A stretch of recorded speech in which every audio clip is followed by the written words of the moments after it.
Kwame Nkrumah disait, je cite, « L'Afrique écrirait sa propre histoire et elle sera glorieuse ». Fin de citation. Notre personnalité du jour en est l'illustration parfaite. Une grande figure antillaise qui a su graver son empreinte dans l'histoire et dans la gloire. Sa carrière en chiffres, c'est plus de 40 ans de carrière dans les médias, la musique et la production culturelle. Plus d'1 900 000 abonnés cumulés sur l'ensemble de ses réseaux sociaux. Plus de 30 ans à la tête de l'émission culte Couleur Tropicale sur Radio France Internationale, l'un des programmes les plus influents pour les musiques africaines et caribéennes.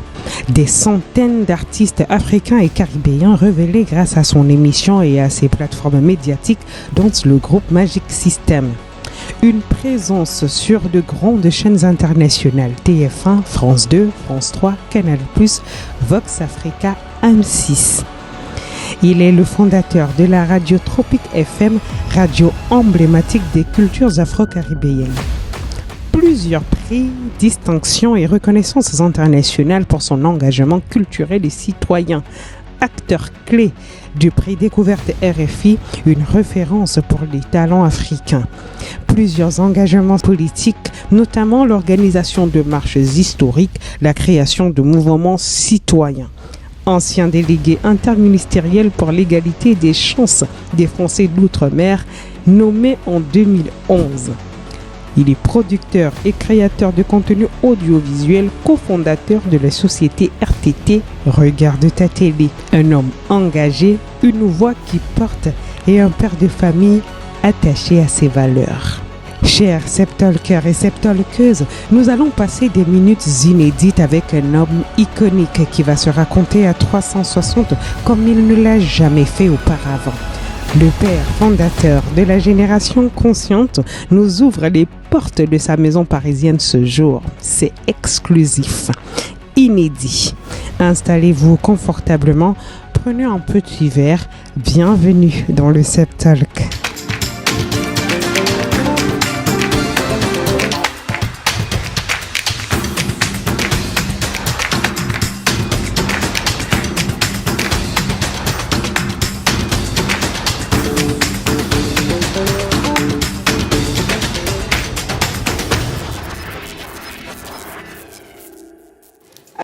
Claudicière, bonjour. Bonjour Tatiana. Comment tu vas? Moi ça va, et puis je suis très heureux de t'accueillir à la maison. Je suis très heureuse, et même plus je suis honorée d'être ici, une passionnée de métier comme moi, de ce métier qu'on aime tant, me retrouver en face de toi, après nous avoir appris en te regardant, nos professeurs pour nous enseigner, nous envoyer tes textes et tes émissions. Ouais. Je pense à Richard Soudana Moudumbu. Oh oui, Richard. Et d'avoir deux moments aujourd'hui, t'interviewer ici à Paris, ouais. C'est plus qu'un honneur. Et puis, merci beaucoup, merci parce que moi je suis ce que tu fais, je sais qui tu es évidemment. Et tu es la deuxième personne, tu es la première personne en vidéo à me faire une interview chez moi. La première c'était pour la radio, et pour le coup, toi tu es la première personne pour un programme télé à venir à la maison. Et c'est moi qui suis honoré. Le Septalk, c'est ça. Le Septalk, c'est bouger les lignes. Et bouger les lignes, c'est ce que tu as toujours fait. Le Septalk, c'est rapprocher les gens du réel, de ce qui est du terre à terre, de pouvoir permettre à ces personnes de toucher des personnalités qui les admirent du doigt. Ouais. Et être ici, franchement, cette belle maison, je suis entrée, j'ai dit, waouh. Première réaction, waouh, my God. On a, c'est un tas. Alors c'est une tapisserie d'Aubusson, produite à 4 exemplaires, et j'ai le numéro 4. C'est magnifique. C'est Jean-Claude Blény qui est un artiste qui n'est plus de ce monde aujourd'hui et qui a réalisé de belles tapisseries à la manière des tapisseries d'Aubusson des siècles passés. Voilà. Et puis, moi, il y a un vrai mélange chez moi, c'est vrai, comme tu l'as vu. Évidemment, l'Afrique est là très présente, à travers des statues, et puis de l'art plus moderne, contemporain, avec des peintres, et ça exprime tout ce que je suis. Voilà, tout ce que je suis dans ma diversité culturelle, ethnique aussi un peu, même si le socle reste toujours l'africanité. Pour moi, c'était important. Ce que tu es très coloré. J'aime bien, il y a des couleurs un peu de partout. Oui. J'aime surtout le fait, dis-moi, c'est toi qui as choisi Oui. chaque pièce, chaque, c'est moi le décorateur. la décoration. Oh, Mais il peut se mettre Claude Issière, décorateur d'intérieur, s'il vous plaît, pour vos services. Contactez son assistante que je suis et il vous donnera ce travail, c'est très bien fait. J'ai une maison à la campagne et pareil, toute la décoration. J'ai mis 1 an à la décorer, à trouver les beaux meubles, les bons tableaux, les bons objets pour que ce soit c'est un hôtel particulier, c'est un truc magnifique et voilà. J'aime beaucoup la déco, mais j'ai un problème, j'ai un souci. D'ailleurs, lorsque l'équipe a installé, faites attention, ne pas abîmer ci, ne pas abîmer ça. Je suis un maniaque. Non, mais je reconnais ma pathologie. Non, c'est vrai qu'on a 2 pièces d'exception. Tu en as 4 exemplaires. Mais ça peut rendre malade n'importe qui, attention. Ouais, mais c'est normal. C'est ma mère qui nous a toujours appris de ne rien abîmer. On n'abîme pas les choses que l'on a mis, pour lesquelles on a mis beaucoup d'argent, on a travaillé pour se les payer. Ça a coûté cher ou pas cher, on n'abîme pas et j'ai gardé ça. Je terrorise un petit peu toute la famille, mais c'est pas grave. Ta famille et ta maman qui est toujours infirmière. Qui était infirmière. On va parler tout au long de cette émission de ton papa, chauffeur. Ouais. On a ça en commun, mon papa est chauffeur de camion. C'est vrai? Oui. Oh. Donc, toujours en service, il part à la retraite prochainement. Mon père a pris, lui, la retraite de son métier et a quitté ce monde, malheureusement, mais c'est la vie. On en parlera dans cette émission, on parlera aussi de ta vie privée, ton cachet, ton socle, ta famille nucléaire. On parlera de cette profession, mais je ne sais même pas par où on va commencer avec la profession, un parcours exceptionnel, des années et des années. On ne les chiffre même plus quand on traverse plus de 30 ans de métier. On ne chiffre plus, c'est bon là. Je ne sais pas comment à l'intro j'ai fait, mais on a trouvé des chiffres où on pouvait. C'est une carrière immense. Une carrière qui ne s'arrête pas qu'au journalisme, qu'à l'animation télé. On parcourt la musique, on parcourt le théâtre. C'est parti du théâtre déjà. Oui, c'est vrai. Alors la danse m'a amené au théâtre. Et après la radio, et puis la politique, l'entreprise. On va parcourir tout ça tout au long de cette émission. On va commencer par rester chez toi quand on est déjà bien installé confortablement et qu'on a touché les meubles du bois. Le quartier, il est sympa aussi. Ouais. Paris, on est dans le 16e. Pas loin des châteaux feutrés. On est dans le 16e arrondissement. Alors, pour beaucoup de gens, le 16e arrondissement, c'est le quartier chic de Paris. Et la raison pour laquelle on est venu dans le 16e, une raison très simple, c'est parce que c'était plus proche du boulot. C'est vrai, on a les locaux. Ben oui, la radio était à côté, maintenant, RFI, France 80 est ailleurs, mais c'est pareil, c'est la même distance quasiment. Voilà. C'est ça le vrai luxe en réalité, quand on vit dans une ville comme Paris, c'est d'être proche de son travail, quoi, de là où on œuvre.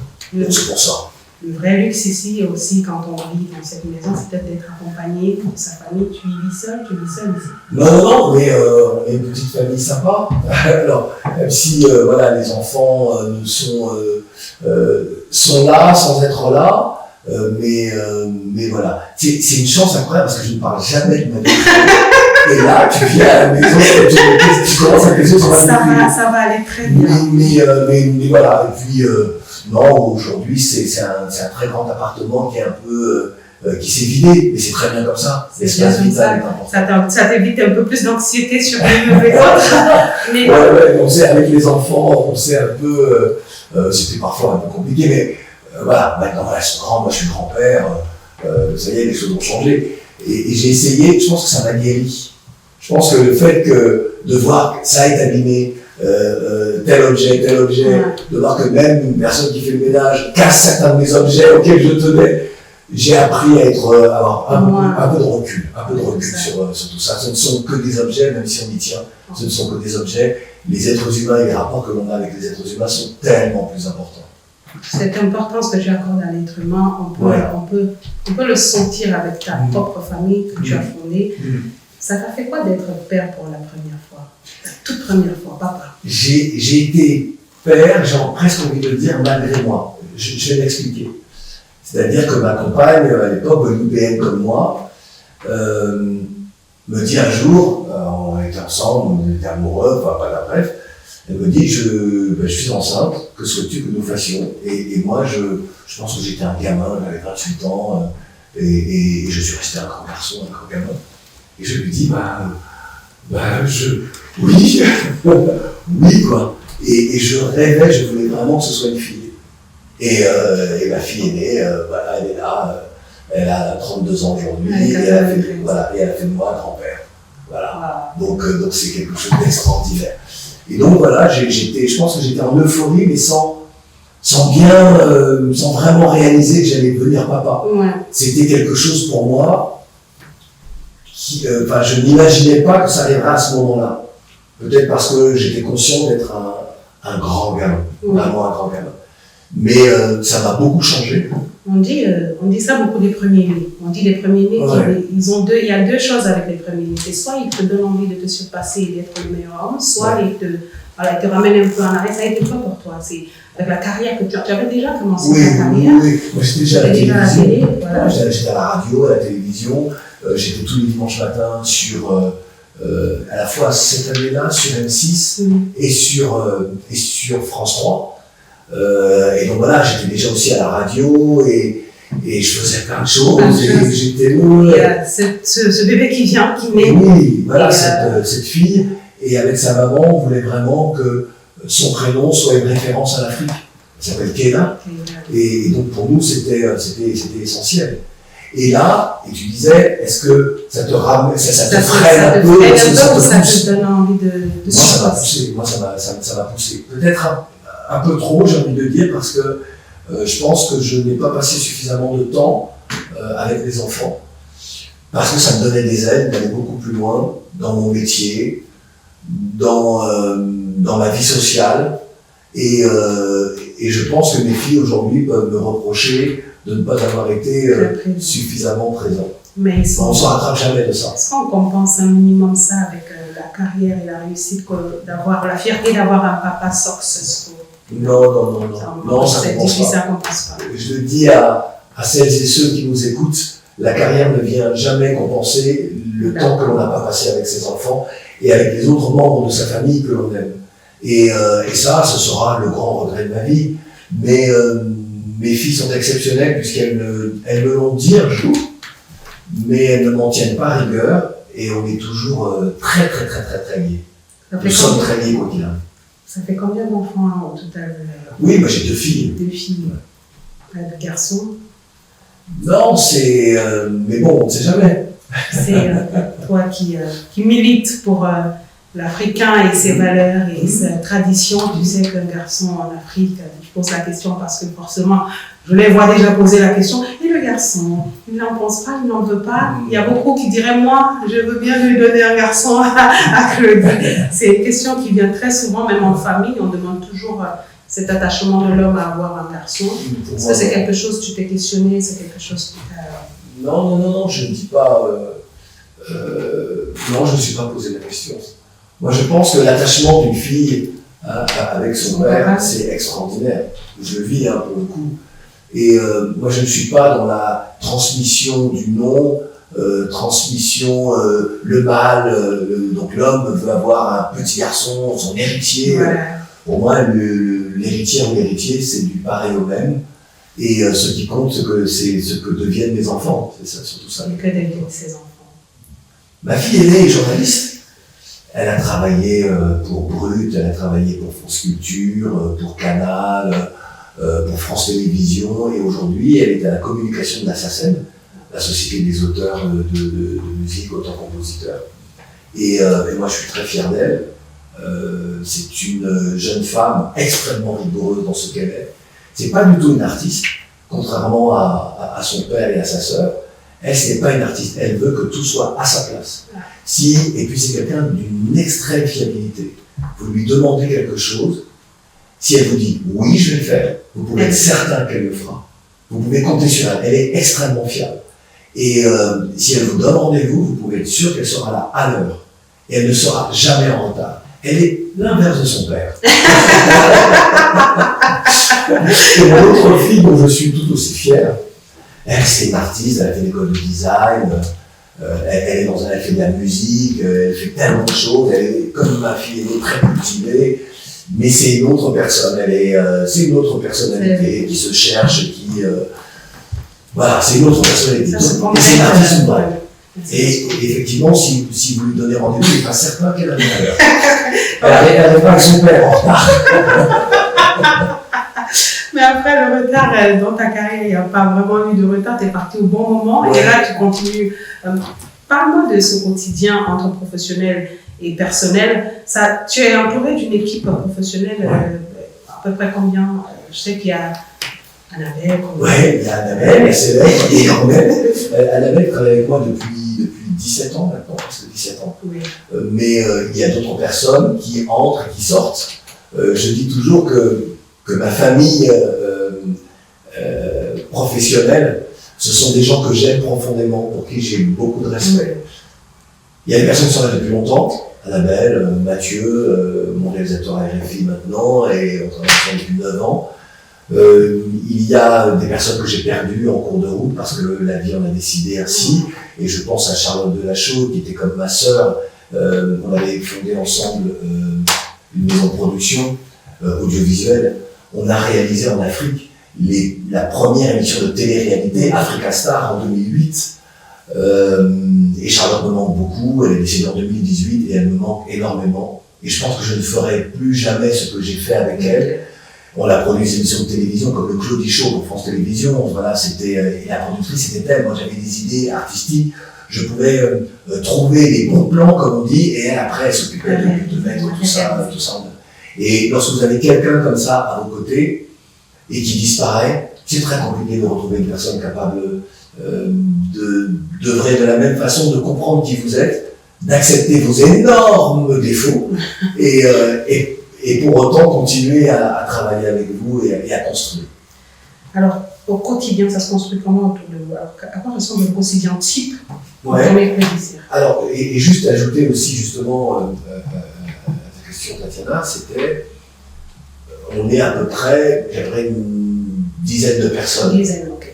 Voilà. Et dans d'autres domaines, dans d'autres choses, il y a aussi d'autres, il y a à peu près 5-6 personnes sur les questions de chaînes de télévision, puisque je m'occupe de 2 chaînes de télévision pour New World TV. La chaîne New World Mix, qui est une chaîne généraliste, et New World Music, qui, comme son nom l'indique, est une chaîne musicale. Donc voilà, en tout, selon, il y a une quinzaine, presque entre 15 et 20 personnes. 15 et 20 personnes. Alors là, actuellement, tu es à la radio, bien sûr. C'est ton quotidien. Tu as toujours été à la radio, tu es sur RFI pour depuis 31 ans. 31 ans aujourd'hui, c'est mon Dieu. Ouh là là, comment il a tenu 31 ans, tu vas me dire ça dans un instant. Donc tu es à la radio et à côté de ça, tu as des productions externes. C'est bien avec New World TV, exactement. Et puis je fais produire des choses aussi, des événements très précis. Tu déniches aussi pas mal de talents, on est connu pour Claudicien, dénicheur de talents, c'est tagué, ça continue toujours cette approche et cet accompagnement. C'est indispensable. Indispensable. Indispensable pour moi dans le métier de ne pas donner sa chance à de jeunes femmes et de jeunes hommes qui ont envie de faire ce métier-là. Moi, c'est comme ça que j'ai commencé. Lorsque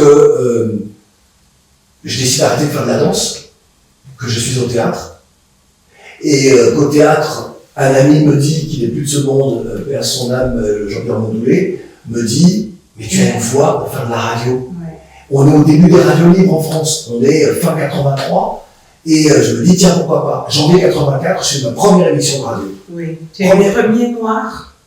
Alors, sur la télévision, oui, il y a plein de choses où je suis le premier dans les médias. Attention. Oui, dans les médias. Mais, et là, je fais ma première émission de radio. Et moi, je suis heureux comme tout. Comme j'aime beaucoup les musiques afro-américaines, donc je fais des musiques afro-américaines militantes. Et comme j'aime les voitures, et donc je parle de voitures. L'émission la plus ridicule du monde. Et donc là, je comprends que je vais devoir apprendre. Et puis, grâce à des rencontres, eh bien, je me retrouve à Europe 1, j'apprends mon métier à Europe 1, je suis petit assistant. Oui, au début, café et autres. Ben oui, c'est ça. Mais oui, on apporte les cafés et tout ça. Mais avec des gens qui s'appellent Jean-Claude Brialy, avec des grands comédiens français, Coluche, et surtout Alain Mannheim. Là, tu côtoies vraiment. Mais toute la crème de la musique française. Alors, quand on a. Parce que là, tu n'as pas l'expérience fou. Non. Tu débutes et tu es baigné avec tous ces grands. Ouais. Et j'apprends. Comment ça se passe? Comment tu t'imposes? Parce qu'il faut s'imposer, même en venant avec le café, il faut savoir quand même. Oui et non. Ah ouais, dis-moi. Lorsque l'on arrive, lorsque l'on doit apprendre, on se tait, on regarde, on écoute et on apprend. Donc moi, j'ai pris mon temps, j'ai appris.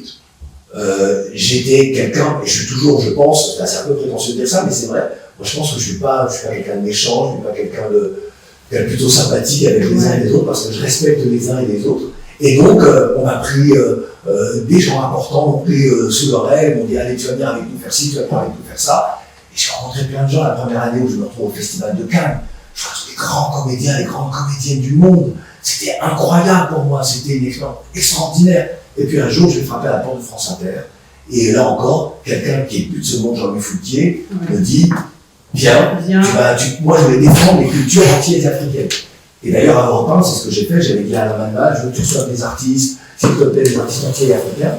La première grande radio en France de Saint-Jean Thomas, il a fait grâce à moi. C'était toi qui avais fait. Exact, sur Europe 1, et il est reçu sur Europe 1.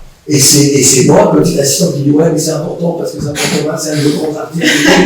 Et ça, se souvient ça de c'est une histoire très connue. Qui enfin, cet accompagnement que tu as pour la culture afro, que ce soit caribéenne et africaine, même dans son ensemble, ça a toujours fait écho. C'est pas quelque chose qui date de maintenant. Tu es parti. Ça fait une motivation dès le départ pour toi. C'est incroyable. Dès le départ. Mais pourquoi? Mais parce que c'est ce que je suis. À la fois, je suis né à Paris. Je suis né en France, je connais l'auteur du racisme, je connais l'histoire de mon peuple, je connais l'histoire de la déportation, de la servitude et tout cela, de la relégation, du manque de considération. Moi, je sais qui je suis. Est-ce que je vais éviter d'exprimer ce qu'il y a dans mon âme, dans ma tête, c'est-à-dire donc la raison et l'amour, la passion? Est-ce que je vais mettre ça de côté pour essayer d'être quelqu'un d'autre, dans le seul but de réussir ma vie et d'un point de vue personnel? Non, moi je voulais exprimer ce que l'être que je suis incarne en termes d'identité plurielle, afro et afro en général, des Caraïbes, des Amériques, et évidemment du continent, du départ du continent mère, l'Afrique. Donc moi je me suis toujours dit, dans ma vie professionnelle, je ne veux défendre que les identités qui me correspondent, auxquelles j'appartiens. Et lorsque TF1, parce que j'ai été aussi un été sur TF1, et lorsque TF1 m'a demandé d'être un des chroniqueurs dans une émission où nous étions deux chroniqueurs autour de Yves Régnier, qui était l'animateur principal, grand comédien français et acteur, et moi je leur ai dit, ok, je veux bien être dans cette émission-là, c'était une émission sur les arnaques de l'été, et moi il m'avait demandé, je suis celui qui parle comment les Français se comportent face aux étrangers, comment ils les arnaquent. J'ai dit d'accord, mais moi j'ai envie de montrer aussi comment on maltraite un Africain lorsqu'il vient en France, en termes de... il vient en France pour être un touriste, hein, et comment le racisme s'abat sur lui alors qu'il n'est qu'un touriste. Et j'ai montré ça, et j'ai fait les premiers testings en télévision, qui montrent le racisme devant des boîtes de nuit, des magasins, lorsqu'il s'agit des Noirs. On est en 93, non 93, cette émission-là c'est 93, cette émission-là. Donc voilà. Et c'est vrai, et je commence effectivement la télévision en 1988, exactement le 30 octobre, première fois, il apparaît. Et je viens de voir.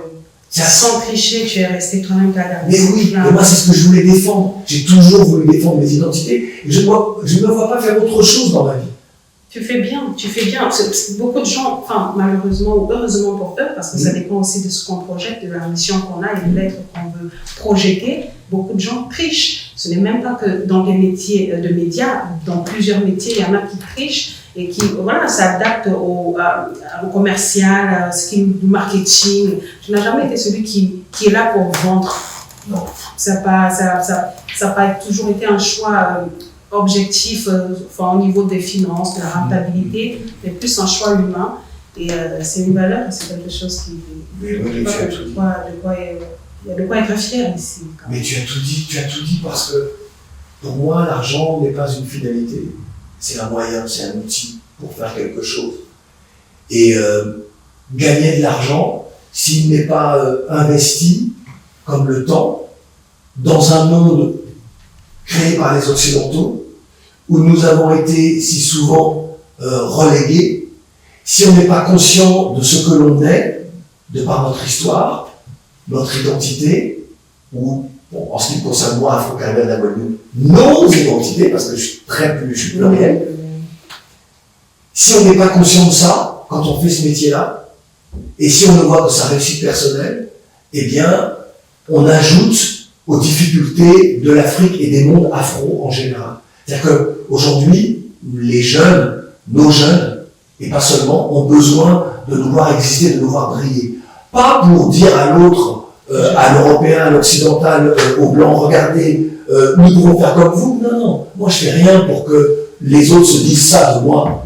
Je fais pour que les miens se disent, pour moi c'est possible aussi. Si lui y est arrivé, lui dont la mère était infirmière, le père chauffeur de bus, avec toutes les difficultés de mon enfance, si il y est parvenu, et en étant lui-même, en défendant nos identités, ça veut dire que pour moi aussi c'est possible. C'est un message fort que tu as toujours passé, et à travers cette émission, c'est le message aussi qu'on veut toucher, c'est le message qu'on veut transmettre. Tout est possible. Tout est possible, même pour celui qui n'a pas forcément étudié le journalisme ou l'animation télé. Tu es parti vraiment de ton naturel, du théâtre.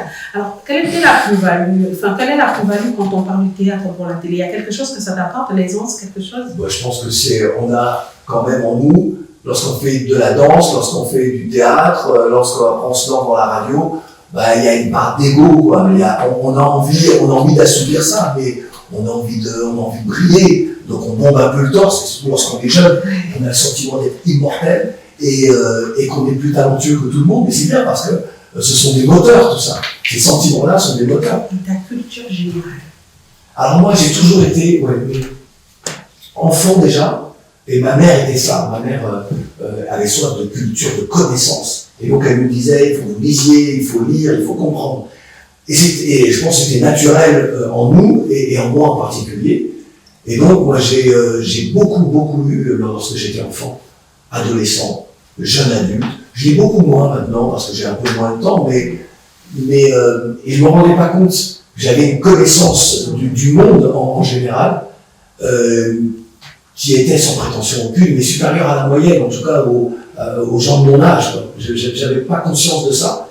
J'en ai plus conscience aujourd'hui. Mais aujourd'hui, il y a aussi tellement de jeunes qui ont tellement de talents, de connaissances, de trucs. Moi, je suis admiratif parce que j'ai connu une époque où on était vraiment dans le flou, où je me disais, mince, alors les gens me disaient, ouais, mais arrête, t'es un peu maître de conférence. Et moi, j'avais pas ce sentiment-là. Pour moi, c'était naturel de savoir et de partager ce que je savais. Et en continuant à apprendre sur tout ce que je ne sais pas. Parce que même à la fin de ma vie, je me dirais, j'ai encore eu tant de choses à apprendre. Cette diction, est-ce que c'est quelque chose que tu as travaillé au fil des années ou bien ça t'est venu naturellement? Tu penses bien, la voix est reconnaissable parmi mille. C'est un travail que tu as fait ou bien ce grain de voix policière qui parle et on le voit? Je pense que c'est à la fois naturel et puis ça se travaille aussi. Mais tu me dis ça, mais moi je connais mes défauts. Peut-être ça va aider certains à dire, attends, non, je connais mes défauts, mais mes défauts c'est entre ce qui se passe dans ma tête et ce que je veux dire. Ce qui fait que parfois je vais très loin, j'en dis beaucoup, et dans ma tête d'autres choses arrivent, mais je vais squeezer ce que je voulais dire parce que une nouvelle idée est arrivée. Donc parfois c'est très compliqué, mais je suis conscient. On ne le ressent pas, attention, parce que j'ai regardé pas mal d'émissions quand même, mais on ne le sent pas. Je ne sais pas si c'est la pertinence de ce que tu dis, dans beaucoup de choses à dire, quand même, il y a une logique et il y a une pertinence de ce que tu dis. Il y a aussi ce charisme qui vient avec ce que tu dis. Peut-être que ça nous... on est en admiration et peut-être qu'on ne capte pas ce défaut finalement. Sauf qu'en moi, c'est un combat. Dans ma tête, on se bat, tu vois, on se bat, calme-toi. Canaliser ça. On apprend tous les jours. On apprend tous les jours et je regarde les personnes avec qui je discute aussi Et je me dis, fais gaffe, là, tu vas trop loin, ralentis ton débit, ou ralentis ton propos, ou simplifie ton propos, et je me rends compte de ça. Mais c'est aussi ça, être perfectionniste. Tu te décrirais comme quelqu'un de perfectionniste? En tout cas, je tends à avoir un propos intelligible. Oui. Pour toutes et tous. Ça, pour moi, c'est très important. Sinon, si je ne fais que dire et pour me faire plaisir, je peux faire ça chez moi à la maison tout seul et je n'ai pas besoin d'infliger ça aux autres. Alors, disons 4 conseils aux autres, surtout ces jeunes qui veulent faire aussi bien le métier que tu fais, donne-leur 4 conseils, tips. C'est compliqué de donner des conseils, si ce n'est de dire, la première question c'est, pourquoi voulez-vous faire ce métier-là? Est-ce juste pour briller ou parce que vous avez quelque chose à partager? Pas forcément à dire, mais à partager. Deuxième chose, si vous décidez de faire ce métier-là, êtes-vous conscient lorsque vous êtes afro que faire ce métier-là, c'est participer à l'édifice d'une nouvelle civilisation afro en général, des mondes afro pour être plus large. Ça, c'est pour moi une chose essentielle. Et puis, la dernière chose qui me semble essentielle lorsqu'on décide de faire ce métier-là, c'est de comprendre que on doit pouvoir aider celles et ceux qui nous ressemblent et qui, lorsque l'on est en France, par exemple, dans le monde occidental, ont plus de difficultés à trouver un poste, à être recrutés que d'autres. Et donc, il faut avoir ce militantisme-là bien à l'esprit en se disant « je fais ce métier-là, je défends mes identités et je veux partager mes réussites avec d'autres en leur permettant de venir dans mon espace pour qu'ils puissent commencer à exister, puis partir et faire leur métier. » Le sens du partage, mettre fin à l'individualisme qui nous gangrène. Nous sommes devenus des individualistes, mais ça peut se comprendre. Hein. Lorsqu'on est toujours, on a toujours le sentiment d'être en précarité, qu'on est toujours fragilisé. Et lorsqu'on a une petite chance d'exister, eh bien on se dit, je vais faire pour moi et les autres, on verra. Il faut éviter de faire ça, il faut éviter de se dire ça. Il faut juste se dire, je fais et je sais que derrière moi, si je le peux, eh bien je vais entraîner tel un train, une locomotive qui entraîne d'autres talents. C'est très important d'avoir le sens du partage. S'unir pour bâtir, c'est grandir ensemble. Ça me touche énormément ce que tu dis parce que ça gangrène pas que notre secteur, mais plusieurs secteurs. On a cet individualisme, enfin, ce vouloir garder tout pour soi. Et je comprends quand tu parles de précarité parce que ça parle de là, certainement. Qu'est-ce que tu penses je connais très bien le système africain, que ce soit au Cameroun, en Côte d'Ivoire, au Sénégal ou au Mali. Je connais les problèmes que rencontrent ces jeunes. Le système, le gouvernement, comment ça marche, tu connais comment ils sont oppressés, comment c'est difficile de s'en sortir dans ce métier. Dans ce environnement-là, que dirais-tu à un jeune? Je n'ai pas envie d'arrêter ça au métier de média parce que tu as rencontré tellement de personnalités et tu touches d'autres secteurs d'activité du doigt. Tu dirais quoi à ce jeune qui se débat avec tous ces problèmes qu'on rencontre chez nous? Le conseil primordial, au-delà du fait qu'il doit partager, même quand c'est difficile, tendre la main. C'est compliqué parce que nos États, structurellement parlant, comment est-ce que je peux dire pour éviter d'être trop dur, même si il faut dire les choses telles qu'elles sont, mais structurellement, nous sommes le fruit, nos États sont le fruit du colonialisme. Et donc, nos structures, qui ne sont pas les nôtres, que nous n'avons pas décidées, qui nous ont été imposées, et que nous avons accepté de perpétuer, ne sont, à mon avis, pas de nature à correspondre à ce que nous sommes intrinsèquement dans nos identités, dans notre façon de voir la vie, dans le rapport que nous avons avec l'autre. Et nous avons des gens à la tête de nos États qui n'appartiennent pas encore à cette génération consciente et consciente de ce que nous sommes et de ce qu'il faut faire, de ce qu'il faudrait couper en termes de cordon avec les anciennes puissances coloniales ou avec une civilisation occidentale pour répondre aux aspirations, aux ambitions légitimes de jeunes et même de moins jeunes. Pour être plus précis, on est aujourd'hui dans une sorte de marigot où on ne sait pas quoi faire et chacun se débrouille. Pépé Calais chantait article 15, débrouillez-vous. Voilà, mais tout le monde c'est la débrouillardise. Le Cameroun est l'un de ces pays où si les Camerounais individuellement n'avaient pas autant de talent, je ne sais pas dans quelle situation serait ce pays aujourd'hui. Mais c'est valable pour d'autres pays aussi. Hein. Parce que nos pays sont nés du fait colonial. Et dans notre mindset, on est, enfin je n'ai pas encore rencontré de femmes et d'hommes, capables de se dire, on va changer les choses. On va arrêter d'être ce que nous ne sommes pas. On va arrêter, lorsque je vois la Cour constitutionnelle d'un pays avec des gens qui portent des perruques, comme les perruques du XVIe ou XVIIe siècle en Europe, faut arrêter. C'est-à-dire qu'on est dans un mimétisme et on ne se rend pas compte du ridicule de ce mimétisme-là. C'est ça qui me semble important. Dire, c'était, oui, je crois, au Cameroun, mais dans d'autres pays, au Zimbabwe, je vois, c'est les perruques que les gars avaient. Le chapeau à la Cour constitutionnelle.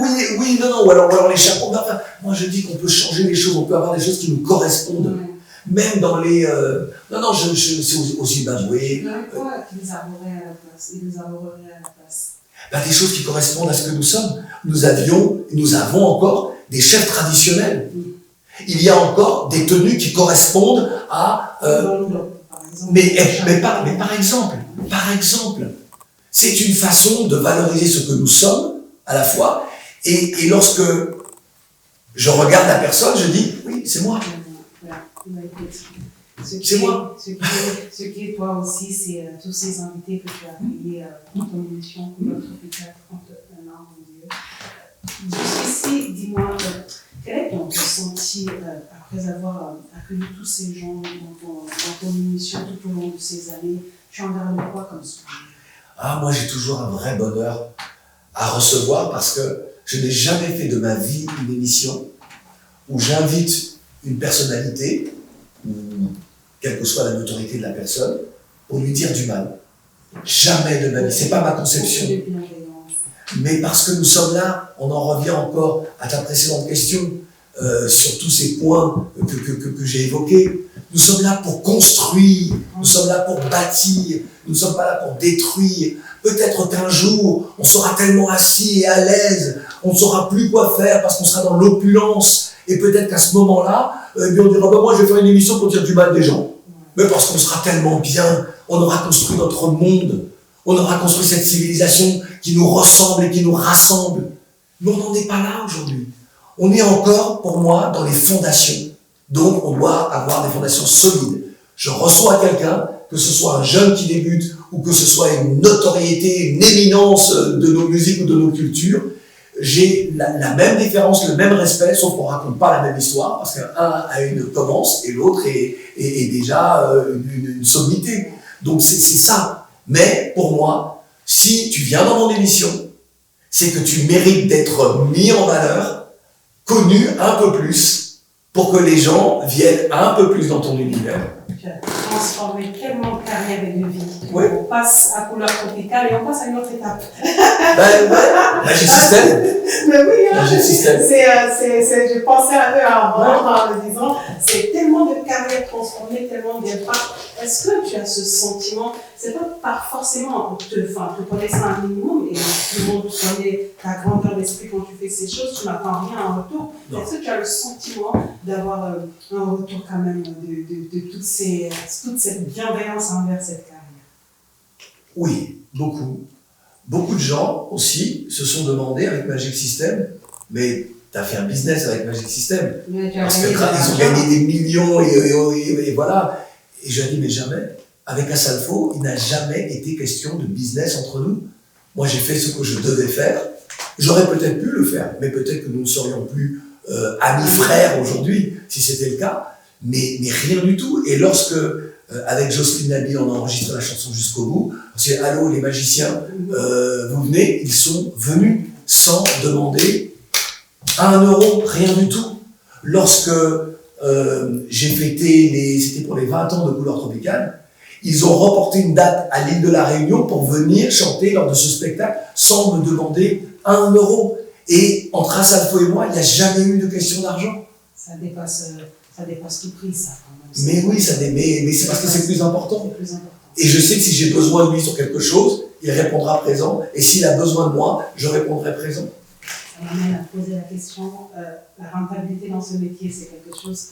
Enfin, tu es dans cet appartement magnifique, obsidienne, tu as ta belle maison au village, enfin, dans ton village, tu as ce quotidien, il faut bien l'entretenir, quoi qu'on dise, il faut bien s'entretenir. Tu as des enfants qui ont une belle carrière, certes, mais il faut aussi être présent en tant que parent. Ouais. Comment est-ce que tu gères cet aspect financier? Qu'est-ce qui te rapporte de l'argent? Tout ce que je fais. Moi, je fais très attention. Lorsque j'ai créé ma radio Tropique FM en 2007, je ne l'ai pas fait pour l'argent, mais je sais la valeur d'une fréquence à Paris. J'ai fait une très mauvaise association d'ailleurs, ce qui m'a poussé à vendre après quelques années de tribunaux, enfin bon, c'était un quotidien judiciaire et qui n'était pas compatible avec ce que j'avais créé, pourquoi je l'avais créé. Et donc, le 27 décembre 2019, vendu, terminé, je me suis coupé un bras, mais le bras a repoussé, regarde, il est là. C'est bien gardé. Voilà. et donc, mais moi je ne fais jamais, pour moi l'argent n'est jamais une finalité. Mais je comprends que toujours que si je fais quelque chose, il faut, pour qu'il y ait une pérennité, il faut qu'il y ait rentabilité. Ça, c'est très important. Et puis, comme je suis quelqu'un de militant, j'ai toujours diversifié mes activités dans mon métier, toujours. Mais j'ai toujours fait plusieurs choses en disant, comme ça, on ne peut pas me bloquer. Voilà, c'est on ferme une porte ici. Voilà, exactement. Lorsque France 24 a mis un terme à mon contrat à cause de mes engagements, pour la Palestine, en soutien au peuple palestinien, et pas seulement d'ailleurs, bon, France 24 a décidé de mettre un terme à mon contrat. C'est la même maison qu'RFI, c'est France Média Monde. J'ai dit, bon, ok. J'ai dit, vous pouvez mettre un terme à mon contrat, mais pas à mes combats. Voilà. Donc voilà, ça paraît un peu slogan, mais c'est vraiment ça. Donc, oui, l'argent, il est important parce qu'il faut vivre, parce qu'il faut penser à ses enfants, parce qu'il faut penser à léguer quelque chose, parce qu'on a aussi envie de vivre bien. Moi, je me suis toujours dit, je ne veux jamais arriver à la fin de ma vie et être aigri ou avoir des regrets. Je ne veux pas, je veux vivre ma vie. Pour moi, il n'y a qu'une vie. Je ne suis pas un religieux, même si je respecte tous les croyants, et quelles que soient les religions, parce que ça relève de l'intime. Moi, je suis un être de spiritualité, mais je ne suis pas un religieux. Et pour moi, il n'y a qu'une vie. Pour moi, il n'y a qu'une vie. Et s'il y a une vie dans l'au-delà, je la vivrai comme les autres. Voilà. Et je serai conscient ou pas conscient de ça, on n'en sait rien. Pour l'instant, nous sommes conscients de la vie que nous menons. Et cette vie-là, elle ne doit pas être gâchée. Ouais. Cette vie-là, on est obligé de s'accommoder de l'argent aujourd'hui, des biens matériels. Mais ce n'est pas pour moi ce qui me motive. Tu sais, Tatiana, il y a eu des moments dans ma vie où je n'avais pas de quoi me payer un repas. J'étais jeune, j'étais au théâtre, j'étais dans une radio associative, j'avais envie de faire ce métier-là. J'étais certes à Europe 1 petit assistant, mais c'était pas tous les jours, j'avais pas un vrai salaire, c'était extrêmement compliqué. Mais j'avais tellement foi en cela, donc c'est pour ça, il y a eu des moments très très très difficiles. Et puis, une fois que je suis entré à RFO au début, c'était compliqué. Déjà un peu mieux. Ouais, mais c'était déjà un peu mieux. Et puis après, j'avais une vraie émission. J'avais 2 émissions comme sur RFO, sur la 3, puis après il y a eu M6, et puis il y a eu RFI, et voilà. Mais au moment où je suis rentré à RFO, à ce moment-là, j'ai commencé à gagner ma vie. Cette vie que tu as... Et puis il y a eu Média Tropicale, la radio aussi, enfin... Qui a été aussi une source de revenus. Oui, exactement. Et j'ai toujours diversifié. Et puis je faisais de la musique aussi. C'est vrai. Je faisais de la musique, donc j'ai fait de la musique et j'ai eu 2 albums qui ont bien marché, enfin voilà. Toujours diversifié. C'est Céline? Ah, il y a une chanson qui s'appelle... Oui, alors c'est... J'ai vu ça, ouais, mais ma chanson, j'ai une chanson qui refait surface en ce moment. La chanson a 35 ans. La chanson, c'est Mon Dieu, mais Manet, c'est le fait. Je ne sais pas où j'ai vu, je crois que Et plein de gens, beaucoup de gens aujourd'hui ne savaient pas que c'était ma chanson. Ouais. Ils disaient, mais attendez, quoi, je me disais, arrêtez de chanter. Et cette chanson, c'est une des chansons un peu patrimoniales de l'histoire du zouk. Ouais. Et la chanson, elle revient. Donc, les sources de revenus, tu as diversifié, Ouais. ce qui fait que tu es plutôt confortable aujourd'hui. Est-ce que tu as réinvesti dans notre business Oui, bien sûr. immobilier? Ouais. Un peu. L'immobilier, Je sais ouais. que tu es un passionné de voitures. Oui. Alors, tu as une collection de combien? Écoute, j'ai vendu certaines voitures, j'en ai vendu beaucoup. Dans ma vie, j'ai eu 225 voitures. Dans ma vie, je sais. C'est un truc de dingue. Parmi lesquelles des voitures de collection? À peu près combien? Beaucoup de voitures de collection. Ouais, beaucoup. Et j'ai vendu là beaucoup de voitures. J'en ai 7 aujourd'hui. Mais à une époque, j'étais monté, j'avais 16 voitures. En même temps, c'était n'importe quoi. Alors souvent, moi, je peux avoir une voiture et elle ne me plaît plus 3 ou 4 mois après, je la vends et pour acheter autre chose. En règle générale, je perds de l'argent. Ah, tu n'arrives pas tant que ça avec un vendant? Mais c'est jamais. Moi, je suis pas quelqu'un qui il m'est arrivé de gagner de l'argent sur les voitures, mais moi, j'en fais pas un business. Donc, je perds de l'argent en réalité. Je perds souvent de l'argent parce que lorsque je ne veux plus quelque chose, pour moi, ça n'a plus la même valeur. Et les personnes qui m'achètent la voiture font de très belles affaires. Voilà. Oui, bien sûr.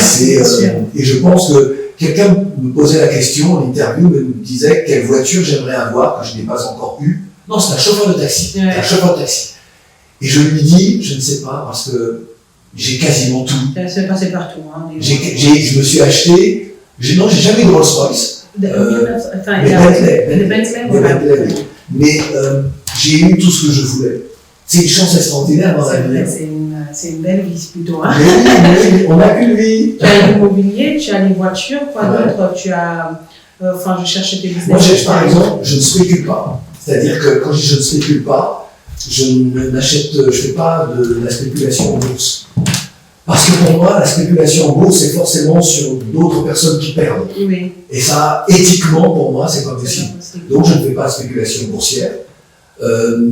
J'ai juste de l'argent placé, oui, certes. J'ai de l'immobilier, parce que l'immobilier prend de la valeur en fonction, mais c'est pas quelqu'un qui perd. Voilà. Et pour moi, c'est beaucoup plus acceptable, humainement parlant. Moi, je suis un humaniste, et donc il faut que j'aille jusqu'au bout de mes convictions. Écoute, c'est une belle vie, ça. Hein. Mais dis-donc, hein, quelle belle vie. Hein. Ouais, écoute, et puis t'accompagnes pour ça, à tes côtés, il y a une compagne.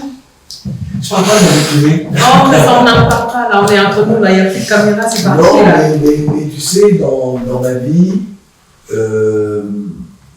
plusieurs femmes ont traversé ma vie, des mères des enfants, et des femmes qui m'ont accompagné dans ma vie, qui sont rentrées, qui sont sorties, qui rentrent, qui sortent. Non, ça ne veut pas dire que je suis un cœur d'artichaut, c'est pas du tout ce que je veux dire. Hein. Je veux dire, c'est vraiment quelque chose que je protège. Ce qu'est ma vie privée. Parce que dans la vie, les choses peuvent changer. Elles ont déjà changé, souvent. Donc voilà. Est-ce que c'est la peur d'être attaché à quelqu'un trop longtemps? Ta plus longue relation a duré combien de temps? Très longue, hein? Allez, on y va. Très longue, 2 ans. Non. Non, on est plus? 21 ans. 21 ans? Claudicien a été avec une femme plus de 21 ans. Bah, dis donc, pourquoi la séparation? Peut-être c'est de là que par le fait de, après, ne plus vouloir un attachement sur le long terme, peut-être. Moi, je suis quelqu'un qui a été souvent amoureux. Parce que pour moi, ça peut passer par l'amour vrai, par la force de l'amour. Et pour moi, l'amour est indissociable de l'admiration. C'est-à-dire que moi, j'ai besoin d'admirer la personne avec qui je suis. C'est indissociable. Moi, je n'ai pas envie d'avoir une femme qui ne voit en moi qu'un homme et sa réussite. Je veux qu'il y ait vraiment de l'amour, et moi, je vais la regarder avec le regard de l'amour et de l'admiration pour ce qu'elle fait, pour ce qu'elle est, pour sa personnalité. Pour moi, c'est extrêmement important. Et au fil des années, il n'y en a plus eu. Après les 21 ans, on a Si. Si, quand même. Si, bien sûr. Et aujourd'hui, Bien sûr. ça se passe plutôt comment? On est un cœur d'artichaut ou bien le cœur a été... Non, je n'ai pas cœur d'artichaut. Pas aujourd'hui, non? Non, non. On est plus confortable. Je suis avec quelqu'un, oui, tout va bien. Je ne vais pas aller là-dedans. En parlant d'amour, il y a un amour éternel dans ta vie. C'est même deux amours éternels se sont séparés. Ta maman partie. Ma maman. Ta maman. Ma maman, elle s'est tellement sacrifiée pour ses enfants, mais surtout, elle a été une telle source d'inspiration pour nous au regard de ce qu'elle a accompli. Elle qui a connu une enfance terrible, une enfance volée, une enfance violée. Et elle a toujours distillé de l'amour autour d'elle, aux gens qui l'approchent, à ses enfants évidemment, à sa famille évidemment. Elle a toujours subi la violence des hommes. Et pourtant, elle ne nous a jamais, nous, inculqué la colère, la violence et tout cela. À la fin de sa vie, quelques mois avant la fin de sa vie, on était autour d'elle à Noël et on parlait de l'histoire d'esclavage, du racisme et tout cela. Et elle nous a dit, ce qu'elle ne nous avait jamais dit, moi je suis l'avant-dernier de la famille, elle nous avait jamais dit ça. Mais vous croyez quoi, les enfants? Tout au long de ma vie, lorsque j'étais infirmière, tous les jours on me traitait de sale négresse. Je ne vous ai jamais rien dit pour que vous n'ayez pas la haine des Blancs parce que votre mère était insultée. Elle dit, j'ai fait ça pour vous donner une chance dans cette vie-là et ne pas tout gâcher au regard de ce que je fais pour vous, je faisais pour vous. Et lorsque tu as une mère qui a une telle conscience, waouh! Ma mère a été veuve une première fois, elle a eu 6 enfants, veuve une première fois, puis elle a eu Eric et moi à Paris, nous sommes tous les deux nés à Paris. Eric, ton frère qui est producteur. Qui est producteur et éditeur de musique. Et mes parents se sont beaucoup aimés, mais se sont séparés, j'allais avoir 6 ans, et ils se sont déchirés. Mon père a été un homme violent vers notre mère, et nous avons été des enfants kidnappés. Nous étions recherchés par la police, avec nos photos dans les journaux, et on était cachés dans des bidonvilles de Pantin, puis après on a été kidnappés une deuxième fois lorsque les policiers nous ont retrouvés. Notre père est revenu nous chercher, nous a cachés à Créteil pendant presque 1 an. On allait à l'école malgré tout, et notre mère a subi ça. Et un jour, les policiers ont débarqué dans l'endroit où nous étions, nous ont dit, et ma mère nous a attrapé mes enfants, j'oublierai jamais le policier qui dit à ma mère, madame, reconnaissez-vous vos enfants? Oui, ce sont mes enfants, ce sont mes enfants. Et c'est comme ça que tous les deux, mon frère et moi, on est partis en pension pour échapper à tout ça. Mais on a vécu cette histoire-là, on est partis en pension, mais avant la pension, parce que ma mère n'en pouvait plus, notre père, avant que l'on parte en pension, notre père a réussi à revenir encore nous kidnapper, et nous a ramenés là où nous étions à Créteil. On est sur quel âge à peu près? On a, Eric a 5 ans, et moi j'ai 7 ans. Et on se dit, non, on va aller retrouver notre mère, on a vu notre mère souffrir, on vient à nouveau, encore une fois, de nous kidnapper, et on va s'enfuir. Et donc, c'est Eric d'ailleurs qui me dit, viens, il y a la clé sur la porte, on va ouvrir la porte, on va partir, nous sommes des bébés, 7 ans et 5 ans. Et c'est ce que l'on fait. Et à 5h du matin, il faisait, le jour se lève, c'était au printemps, au l'été. Et on fait du stop. Et un monsieur s'arrête et dit, qu'est-ce que vous faites là, les enfants? Il dit, dans le commissariat, on explique notre histoire et on convoque notre mère vient nous chercher, elle nous cache quelque part, et après on part en pension pour presque 5 ans. Voilà. Et ça, c'est notre enfance, donc c'est à la fois extrêmement violent, et si notre mère ne nous a pas donné autant d'amour, on ne serait pas là. Et l'amour que notre mère nous a donné, c'est finalement l'amour que mon frère et moi, mais aussi mes grandes sœurs et grands frères, aussi nous essayons de donner autour de nous. Tu donnes tellement d'amour qu'on a du mal à aller chercher dans l'histoire pour trouver qu'il y a. Ça part de la violence quelque part. C'est fou. Et les gens ne savent pas, les gens parfois ne comprennent pas mon personnage. Et mon personnage, il est dicté, je le dis comme ça, il est dicté par mon histoire. Les gens parfois se disent, oui, mais pourquoi est-ce que lui, il n'est pas plus conceptuel dans sa vie, par exemple sur les réseaux sociaux? On voit qu'il y a plein de choses très différentes les unes des autres. Mais parce que je suis ça.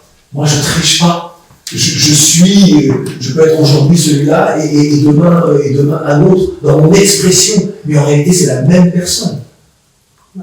Mais en tout cas, même lorsque parfois dans des vidéos je peux être très dur, c'est pour dénoncer quelque chose qui pour moi relève de l'inhumanité. C'est jamais pour m'en prendre à quelqu'un, dire du mal parce que la personne ne me plaît pas. Je sais pas faire ça. Et on va un peu parler de ce rapport que tu as avec les réseaux sociaux. Pour toi, aujourd'hui, c'est un peu plus une arme. Avant, on avait la télé, on avait que ça même. Aujourd'hui, on est plus sur, à l'ère même de l'IA, on est passé à autre chose. Ouais. Comment tu abordes, comment tu perçois ce rapport aux réseaux pour les jeunes? Comment toi, tu perçois ça de ton vrai? Ça a changé beaucoup de choses. Et je pense que le fait, en 2019, fin 2019, d'avoir décidé de vendre ma radio, eh bien, j'ai tenu compte de cela en me disant, je pense que dans quelques années, la radio hertzienne n'aura plus le même pouvoir parce que les réseaux sociaux vont se développer de façon extraordinaire. Et je ne me suis pas trompé. Et je ne me suis pas trompé. Ce qui fait qu'aujourd'hui, une radio en Île-de-France, ça ne vaut plus ce que ça valait dans les années 2000, au début des années 2000 ou des années 2010. Voilà, très clairement. C'est pour nous une chance extraordinaire, les réseaux sociaux. Ça nous a permis de libérer une parole, de créer de la conjugaison de talents, des synergies et de s'entendre. Mais pour moi, il y a le revers de la médaille que nous n'avons pas encore, qui n'est pas encore là, mais qui peut arriver. C'est-à-dire, on se construit, on est tellement en train de se construire, même si c'est pas encore trop embryonnaire. Mais imagine par exemple, puisque ces réseaux sociaux-là ont été créés par les Occidentaux, ce sont leurs réseaux sociaux sur lesquels nous nous exprimons. On dit tout ce qu'on a à dire. On livre tout, nos malheurs, nos projets, on dit tout, on dit tout, on dit tout. C'est d'imaginer si demain, politiquement, les États qui abritent ces réseaux sociaux-là disent couper, empêchez-les de parler ou de continuer à parler autant. Pourquoi je dis ça? Parce que la prochaine étape, celle qui doit arriver là, c'est de créer nos propres réseaux sociaux, nos propres satellites, nos propres, puisqu'il faut des espaces énormes pour pouvoir gérer tout ça, que l'on ait ça sur notre continent. Voilà de quoi nous avons besoin aujourd'hui. On a besoin, on parle d'émancipation, l'émancipation elle passe par là. Pour moi, l'émancipation elle ne passe pas que par la monnaie. La monnaie c'est quelque chose que tu fabriques, c'est très facile à la limite de changer les choses. Technologiquement parlant, on a besoin aujourd'hui d'avoir nos propres outils. Si nous n'avons pas nos propres outils, ça va être un problème. On est dépendants. Nous sommes toujours dépendants. Et on n'imagine pas à quel point nous sommes dépendants. Lorsqu'en France, on voit à la télévision, désormais, beaucoup de noirs, de métis et autres, certains se disent, ça y est, la France nous reconnaît, ça y est, nous sommes arrivés, ça y est, nous sommes respectés. Non, c'est pas du tout pour ça. C'est parce que toutes les études ont prouvé que nous sommes des populations d'hyperconsommation. Nous sommes d'hyperconsommateurs. Et donc, business is business, eh bien, on nous montre. Sauf qu'on ne contrôle rien de tout ça. Nous ne sommes que des consommateurs. Il faut que ça change. Ce qui n'a pas changé dans cette émission, c'est comment on l'a compris. C'est toujours compliqué. C'est toujours compliqué. Moi, j'ai envie de dire, on a évoqué mon parcours en partie. Moi, je pense à ma petite fille, parce que je suis grand-père. Oui. Et ça c'est un moment Tu extraordinaire. le dis, je dis, où est le grand-père? Parce que tu traverses le temps avec une... Écoute, j'ai cette chance-là. C'est incroyable. Franchement, on les rit, on les cherche. Oui, ben voilà. C'est la folie. C'est extraordinaire et j'en suis heureux et je suis grand-père. Et j'ai hâte de pouvoir raconter à ma petite fille plein de choses.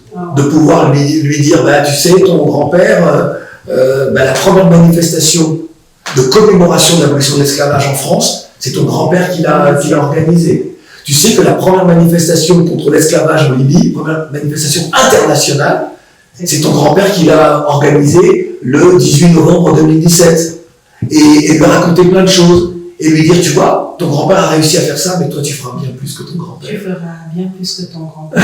C'est notre papa et notre grand-père, notre grand-frère, notre ami, à nous tous. Et ce qu'il a fait pour l'Afrique restera à jamais. Il fallait dire un dernier mot avant de... On a le jeu dans cette émission, vous savez, on part toujours avec le jeu, mais j'aimerais que tu te livres sur cette parole que tu diras et tu te retourneras et à jamais on te reverra où tu es parti.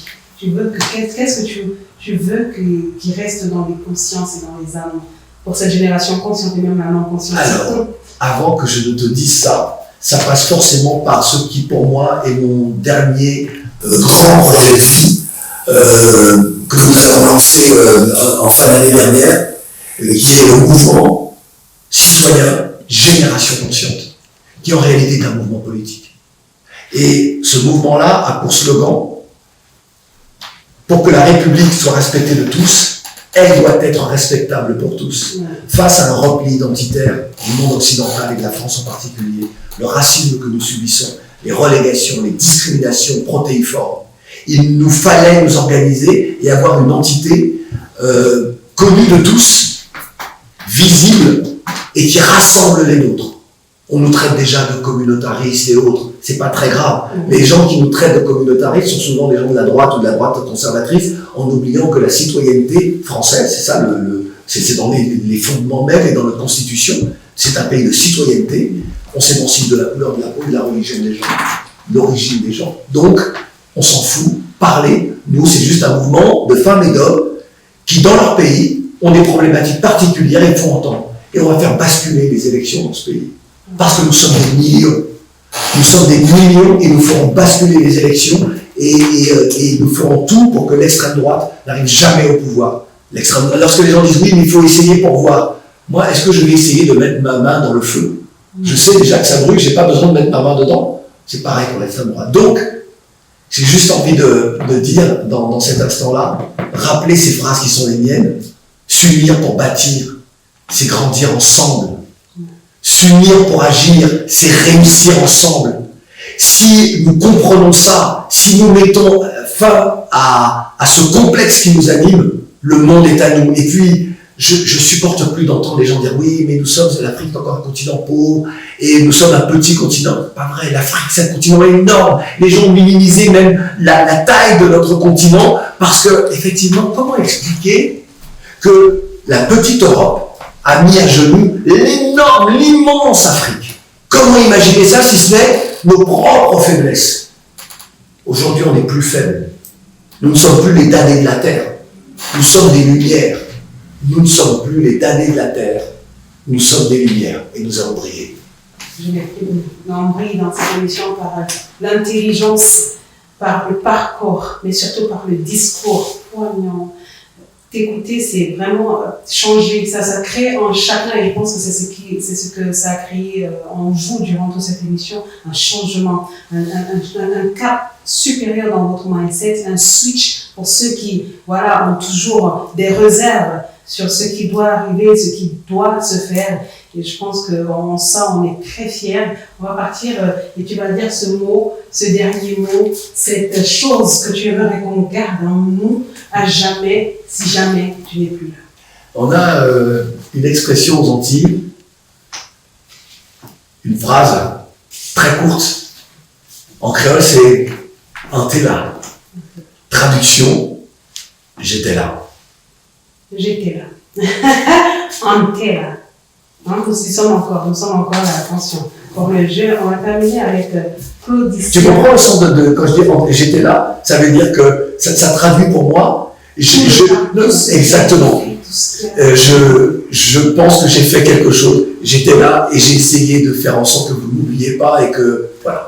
Il était tellement là. Durant toutes ces années qu'on ne sait même pas si parti, on oubliera quoi que ce soit. Mais tu sais que je suis encore un gamin qui pense que je suis immortel. C'est possible. Mais je t'assure. Franchement, nous-mêmes, on te rend un immortel. Bon, voilà. De toute façon, tes œuvres seront immortelles. Bon. C'est un fait. On verra. Nous sommes la résultante de sans qu'on se connaissait depuis ces années. Mais j'ai appris tellement de toi sans t'avoir vu. On s'était déjà vu plusieurs fois, mais jamais on a appris sans te connaître. Pour moi, c'est ça l'essence même du. Mais regarde ton énergie. Moi, si je me livre comme ça, c'est parce que c'est toi qui tu mets en route la machine et on y va. Ah ouais. Donc merci à toi, merci Tatiana. Merci à vous tous qui regardez le set talk. Tous les jours, on va remplir avec les gens. Le jeu, c'est Claudicia en 7 thèmes. Okay. On va sortir sur peut-être 4 thèmes. Parce que je pense qu'on a fait le tour. On va commencer avec le sport. Oui. Parce que j'ai mis ça. Alors, c'est quoi ton sport préféré déjà? Football, on ne peut pas considérer que l'automobile ce soit un sport, même si c'est pas un sport mécanique. Ouais, alors je fais de la boxe en ce moment. Mais je fais de la boxe, je fais des entraînements de boxe en réalité, je fais pas de combat. Je fais des entraînements et des petits trucs. Non, je fais pas de combat parce que je suis pas un mec violent, c'est vraiment parce que la salle elle est en bas de chez moi, elle est juste donc c'était plus facile. Alors, donc tu partirais plus sur un boxe pour entraînement pour l'instant, et plus passionné par, je sais que tu es passionné par la voiture. Voilà, sport mécanique. Sport mécanique. Musique, alors toi et la musique. Mon Dieu, il y a tellement de goûts, tellement de palettes, tellement de propositions. On va rester sur la musique camerounaise et ivoirienne. Ouais, d'accord. Là, vous aimez bien vous challenger un peu les Cayennes. C'est vrai qu'on a le Sénégal, mais c'est vrai que c'est vraiment tous les pays, mais c'est les 3 pays qui font le plus l'engouement autour du secteur, parce que ça tourne autour de ces 3 pays, le Cameroun, le Sénégal. Alors, c'est quoi ton artiste actuellement à musique qui est comme ça, dans ta playlist actuelle au Cameroun alors ce qu'on Waouh! Ah ouais, c'est compliqué. C'est compliqué parce que j'ai plein d'artistes et donner des noms. Ça veut que ça allait difficile. Mais donner des noms, c'est horrible de dire dans tel pays j'aime bien tel nom. Ah, c'est horrible, c'est horrible. Tu as ton téléphone, tu vas un peu sur ce qu'on Non, mais j'essaie de me dire, je vais donner un nom d'un artiste actuel. Oui. Et on a parlé de Saint Thomas tout à l'heure, mais d'un artiste actuel, et je trouve que j'aime bien Sabrina. J'aime bien Sabrina. Tu as développé une proposition. Ouais, j'aime son truc et tout. Mais voilà, j'aime Daphné. Puis il y a quelqu'un que j'aime par-dessus tout parce que je trouve qu'elle est intergénérationnelle. Elle est extraordinaire, c'est une femme extraordinaire, c'est comme une sœur pour moi. On a fait ensemble de la musique et de la télévision aussi. À ton avis. Là, maintenant, le jeu se retrouve pour Laisse-moi chercher. Il y en a tellement quand tu dis ça. Quand tu parles de télé. On a fait The Voice ensemble. Elle était coach dans The Voice. Charlotte Dipanda, évidemment. Et je vois là, pour moi, elle est la synthèse de tout ça. Charlotte Dipanda. En Côte d'Ivoire, il y en a qui passent Magic System. Ouais, mais ce serait trop facile de dire Magic System. Non, moi j'aime bien dans tout le. Moi j'aime bien ce qu'il disait. J'aime bien Suspect 95. J'aime Suspect 95. Je vais dire lui, mais c'est frustrant parce qu'il y a tellement de gens que j'aime. Il y a tellement de gens que j'aime. Il faut une proposition encore plutôt intéressante en termes. Oui. Ça révolutionne un peu le secteur. Ouais. On a déjà accueilli parce que tout ça. Mais je pense que tout le monde est passé dans l'émission. Tout le monde est passé. C'est même par là que tout commence. Exactement. Alors, on va rester sur conclure avec les voitures. Je voulais mettre un peu de livres, mais je pense pas qu'on a assez de temps. On va conclure avec les voitures. Ouais. Tu en as eu 200, un peu plus. 225. 225 voitures, chères dames et messieurs. Et j'ai eu, je pense, quasiment toutes les marques les plus prestigieuses. Je sais pas, il y aura une dizaine de Ferrari, 6 Bentley, des Jaguars comme s'il en pleuvait, une Lamborghini, des BMW, des Mercedes, parmi les plus. Mais ma voiture, et des Lancia beaucoup. Ma voiture fétiche, c'est une Fiat. Une Fiat des années, la première c'était en 69, de 69 à 77, qui a été un échec commercial. C'était le motoriste de Ferrari qui avait fait la mécanique de cette voiture, un V6 3 litres 2. Fiat, qui possédait Ferrari, Lancia, Alfa Romeo, tout le monde. C'était la marque numéro 1 au monde et a décidé de se lancer dans la voiture de luxe. Et a fait une voiture de luxe qui a été un échec commercial parce que ça valait plus cher qu'une Jaguar ou qu'une Mercedes à l'époque. Sauf qu'aujourd'hui, c'est une voiture de collection méconnue mais extraordinaire. Le coupé est magnifique, il ne ressemble pas du tout à la berline d'ailleurs. Et moi j'aime les deux, c'était ma première voiture en 83. Et dans mon garage, j'ai toujours 2 Fiat 130 au milieu des voitures, au milieu d'une Bentley, au milieu d'une Ferrari de collection et tout ça. Et c'est ma voiture fétiche. Et si je ne devais en garder qu'une, ce serait cette Fiat. Si je ne devais en garder qu'une une personnalité pour cette émission, je ne vais pas faire ça, mais de toutes mes personnalités, je pense que faire cette émission avec toi était quelque chose vraiment de beaucoup plus émouvant que je ne pensais. Moi aussi. Partager autant avec toi, apprendre autant de ce grand homme que tu es, au-delà de ta profession, humainement, tu es un exemple, c'est incroyable. Et c'est clair que, enfin, peu importe, tu étais là, dans tous les Exactement. Écoute, moi je suis très heureux de t'avoir accueilli à la maison, comme je te le disais, c'est la première émission de télévision, donc merci infiniment, merci pour ton énergie, merci, tu as réussi à me faire parler de choses dont je ne voulais pas parler, mais voilà, et reste la femme que tu es, tu vois, là, je pense que toutes celles et tous ceux qui te regardent, bah, tu es une inspiration parce que tu permets à d'autres de s'exprimer, de dire ce qu'ils n'osent pas dire ailleurs, ou qu'ils n'ont jamais voulu dire ailleurs. Alors merci infiniment, reste toi-même, voilà. Merci. Tu te rends compte que je t'ai ouvert mon antre? C'est fou. Mais moi, je ne l'ai jamais fait. Tu sais pourquoi? Non mais alors, juste avant de finir, je sais que chez moi on dit que les paroles des Noirs ne terminent jamais. Je suis désolé, mais tu sais pourquoi? Parce que parfois je me dis, mais comment est-ce que les uns et les autres vont prendre le fait que, oui, Claudie il vit là, il vit comme ça, il possède ceci, il possède cela. Mais je dis juste aux gens que moi je suis parti de rien. Et que donc, si aujourd'hui je montre ce que je ne montrais pas avant, c'est juste pour que ça vous donne l'envie de réussir. Mais si votre réussite elle est juste dans l'argent et posséder, ça sert à rien. C'est parce que si vous réussissez ça, c'est parce que vous avez accompli quelque chose pour les autres et avec les autres. Donc merci à toi, Théa. Voilà. Je dis vraiment merci, je suis honorée. Enfin, je pense qu'on l'a dit tout au long, et on ne va pas cesser de le dire. Je sais que vous ne me connaissez pas, parce que je m'exprime pas très souvent sur ce que je ressens. Oui. J'ai plutôt un peu de marbre parfois, Oui. mais pourquoi pas dire souvent ce qu'on ressent. Et aujourd'hui, franchement, je me sens plus qu'heureuse, plus qu'honorée d'être ici. On se dit à très bientôt. Continuez de regarder le Set Talk sur nos chaînes de télé, Canal International, le samedi 18h. Qui sera la prochaine personnalité? Réponse très prochainement. En attendant, allez sur YouTube aussi. Regardez le Set Talk sur le média Septomédia. À très bientôt. On se dit ciao.